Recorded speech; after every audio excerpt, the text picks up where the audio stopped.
Also, when you're in the military, you had this whole career. You were decorated, honored, rank, and all this. And then when you get out, nobody even knows what the hell you're talking about. Advice from Jay.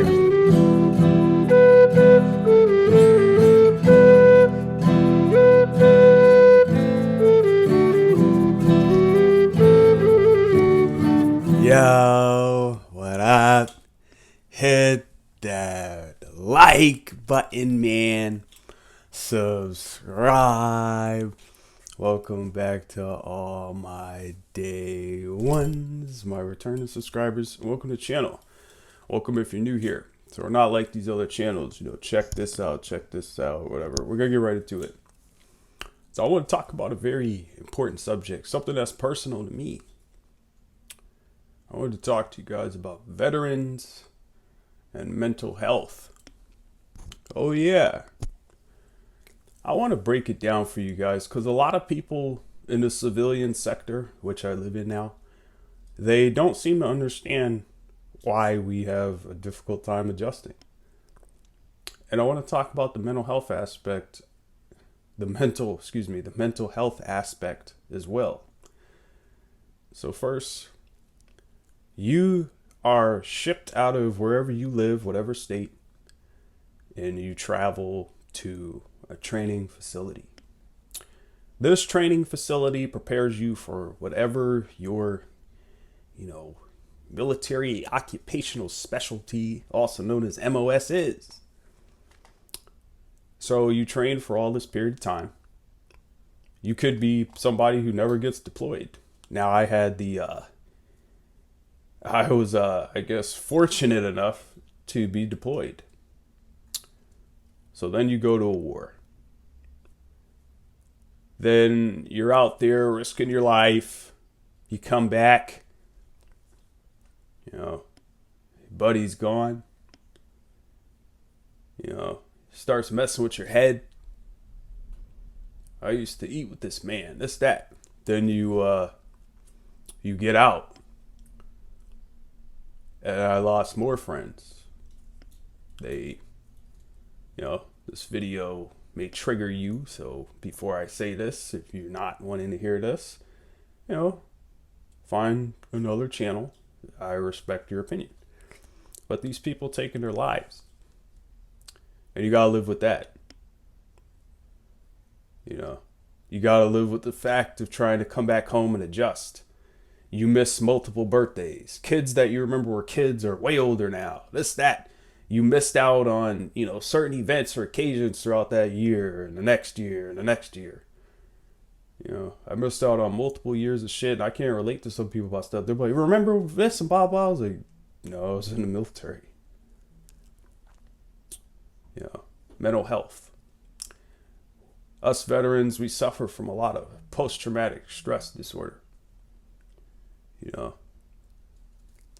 You try being deployed and then 4th of July, run under the bunker. Or threats constantly. So it gives you this mindset of hypervigilance.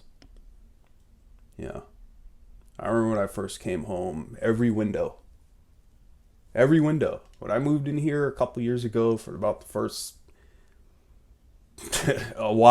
a couple years. Still trying to work on it. I still have this habit, but I try to lower it. I look at every window. I gotta make sure there's nobody like this in the window. You're just constantly wanting to know safety, make sure everything's, but then I realized when you get out the military, you don't have that control no more. Also, when you're in the military, you had this whole career. You were decorated, honored, rank, and all this. And then when you get out, nobody even knows what the hell you're talking about. If you meet another vet, it's like, wow, it's a great day. Like somebody who could understand where I'm coming from. Trying to be transparent with you guys so you can understand what we go through. Every day I'm going to keep it real. Mentally, I gotta tell myself, people aren't targets or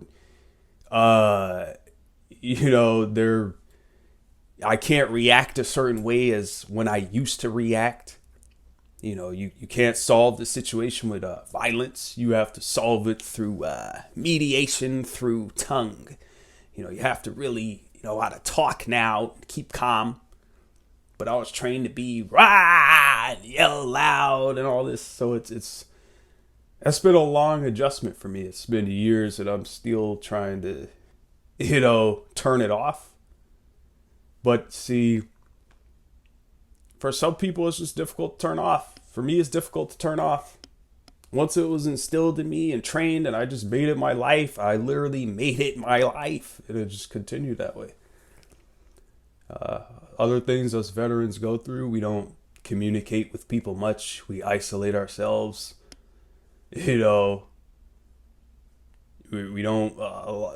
some of them do, but a lot of us, we don't really, fit back in when we come back home from society, from the military.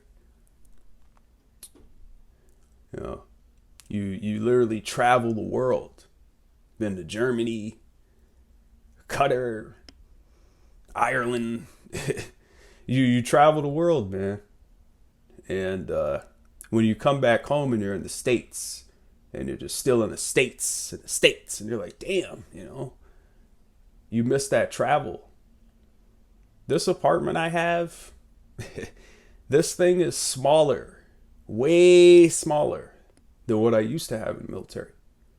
I had a nice car, all this stuff. And then when you come back to this and you got to start all over because you don't get that free 3 meals a day and this and that, you got to live life and be like everybody else and bust your ass super hard and pay all these bills and this and that.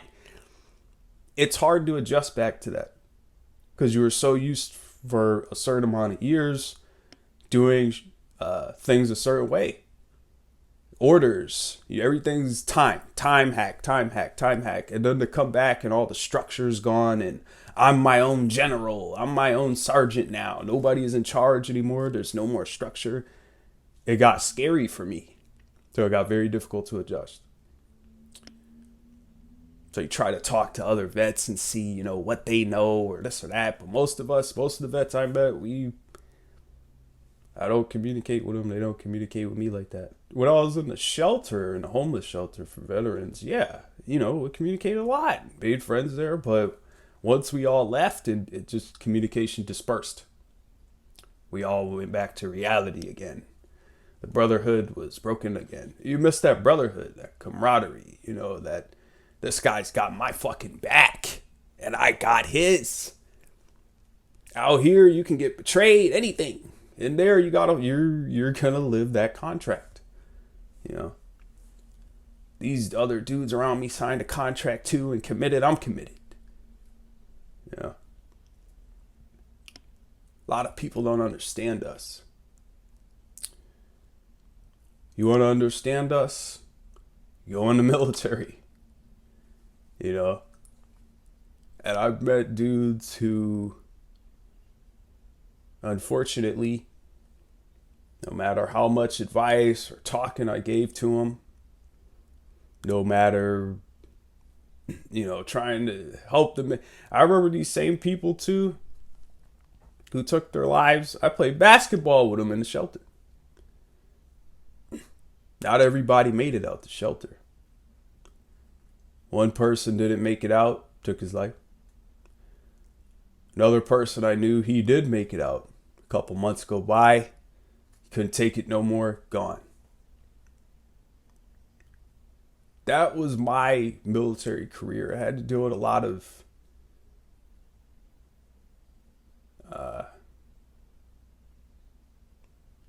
people telling themselves that it's time to depart. That's why I tell people I gotta fight every day mentally to not fall into that mindset, because it's very easy to. Because every day I wake up, man, and this is what a lot of vets go through too. We wake up and we look around and we're like, damn, I used to have this. How did I get here? And then for all the rest of our lives, we're just trying to find something to give us purpose. Because most people I met in the military, all of us had one thing in common. We all wanted to help people. And it's difficult coming back. I've been back for years, but it's still difficult trying to navigate life. You know, some veterans ignore it, try to tough it out, go to the gym, this, that. But no matter what you do, it'll always be there with you. That's why they always say, once a soldier, always a soldier. Or vice versa. Once a Air Force, once a Marine, once a Navy, once a Coast Guard, always, and just repeat the same words back. I want to tell you guys what it's like to travel to another country, man. I remember I got off that plane. It was it was like 118 degrees or something like that. Very hot. Felt like I walked into a damn oven. Air Force always had nice shit. But you go to a little base. I just remember traveling for the first time, like, to another country. First place we got to was Germany. And Frankfurt, Germany, man, them streets, man. Yeah, man. Streets is clean, man. Ain't no litter. Excuse me.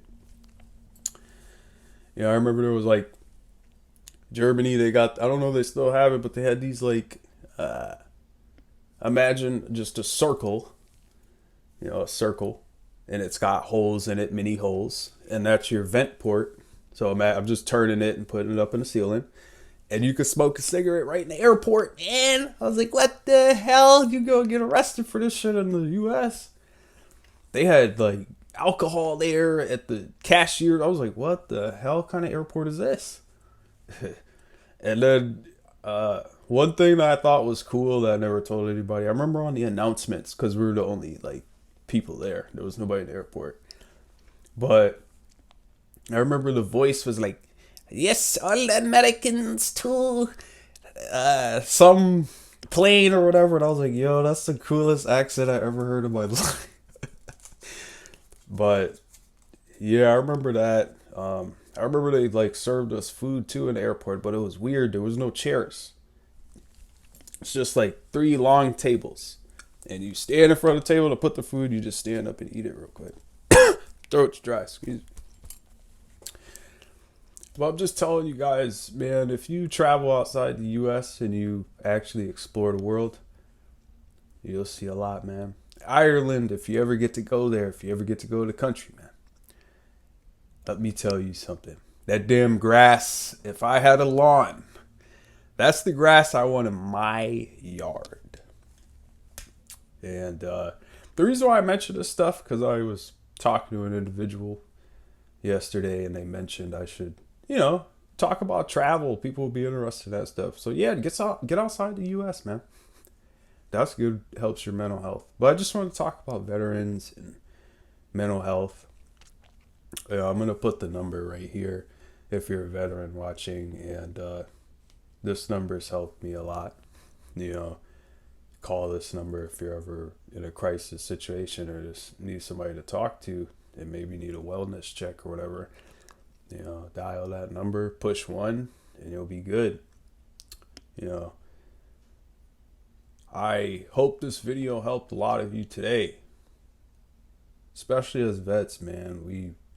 I'm trying to tell you guys how to relate. Like I'm trying to be that transparency. This is the transparency wall.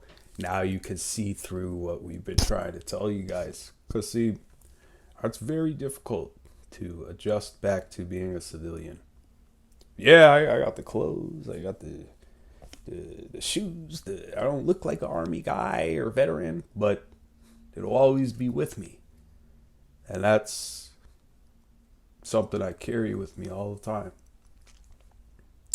But stay motivated to do the things that you said you were going to do. That means actually put in the work.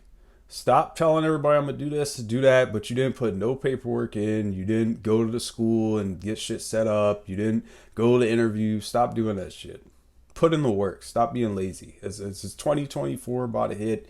Stop being lazy. We don't got time for that shit no more. No more complacency. Complacency isn't key. You know, stay determined. Man, I'm determined to get 2,000 subscribers. So hit that like and subscribe, man. And you already know what the next video is because I'm about to tell you. Stay out those jail cells. Because the same things that you would do illegally, you can do legally. So don't commit no crime. And what that whole sentence means is there's an alternative to your crime. If you want to be a drug dealer, get an education in medicine and go find a cure for cancer. If you want to break and enter and rob cars and steal catalytic converter, be a damn mechanic. You know? And lastly, if you're new here, I always yell knowledge to the top of my lungs because I truly believe that knowledge is power and it could save your life one day. So be a sponge and soak up all the knowledge you can, man. Yeah, man. And one last thing to all of my followers out there, to all the people who supported me, to the people who kept me motivated yesterday, and to an individual I don't have to mention, these people know who they are. You know, I appreciate the phone call. It was nice to, you know, become remotivated.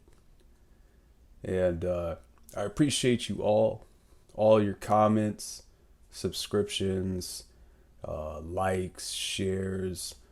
I appreciate how you guys continue to come back and give me, you know, that reassurance that I'm doing the right thing in life and I'm actually helping people. And my advice, I'm not a bitter man or revengeful or anything as such. I'm just a man who wants to help the world. And like I used to tell everybody, I'm just an infantryman. Man, fuck. Yeah, hold on, y'all hear that? Y'all hear that, man? Man, I think somebody said, man, fuck. Yeah.